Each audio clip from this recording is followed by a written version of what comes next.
students, this is Tanisha and you're watching Math Magic. So we are doing chapter number 5 which is arithmetic progression of class 10th and we are doing exercise 5.2 और हम 9th question पे हैं, ठीक है। तो अब हम 9th question करेंगे, ठीक है। तो क्या है 9th क्वेश्चन में, if the third and 9th term of an AP are 4 and -8 respectively, which term of the AP will be 0। So question में कह रहा है कि आपको थर्ड एंड 9th तक हमने बता दी, आप फाइंड करो कि एपी की कौन सी टर्म 0 होगी, ठीक है।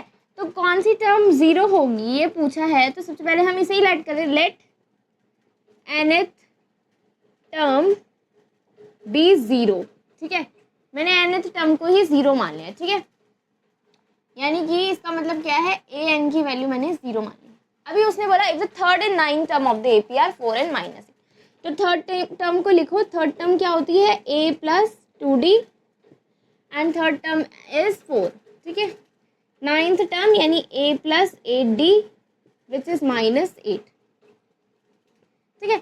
इन दो इक्वेशन से आपको a की और d की वैल्यू मिलेगी, राइट।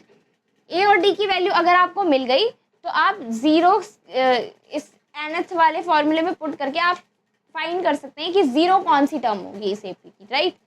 तो अभी हम इस इक्वेशन को सॉल्व करेंगे। इसको सॉल्व करने के लिए हम क्या करेंगे, सब्ट्रैक्ट 1 from 2, ठीक है। सब्ट्रैक्ट 1 from 2, इक्वेशन 1 को 2 से सब्ट्रैक्ट किया, ठीक है। सो a - a, 8 - 2 is 60, -8 - 4, ठीक है। -8 - 4 is -12, so d is -2, so d is -2। सो अभी हम a की वैल्यू फाइंड करेंगे, राइट। a की वैल्यू फाइंड करने के लिए हम क्या करेंगे, यहाँ पे पुट कर देंगे d की वैल्यू इन फर्स्ट इक्वेशन, ठीक है। तो फर्स्ट इक्वेशन में d की वैल्यू पुट करो, a + 2 times d यानी -4 = 4, right. So a is equals to -4 + 4, तो 8, a की वैल्यू क्या आ गई, 8।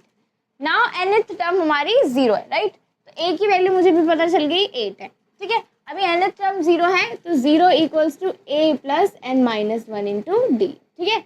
अभी हम यहाँ पे nth टर्म n की वैल्यू फाइंड कर रहे हैं, तो 0, a की वैल्यू क्या है 8, n - 1, d की वैल्यू क्या है -2, ठीक है। इसको लेके जाओ इधर -8, इसको लेके जाओ इधर -2 which is n - 1, so 4 + 1 = n, so n की वैल्यू क्या होगी 5, यानी कि 5th term of this AP will be 0। इस एपी की 5वीं टर्म क्या होगी 0, ठीक है। I hope you get it, सारा आपको समझ में आया होगा। अगर कोई भी डाउट हो तो you can ask in comment section. Okay, bye bye.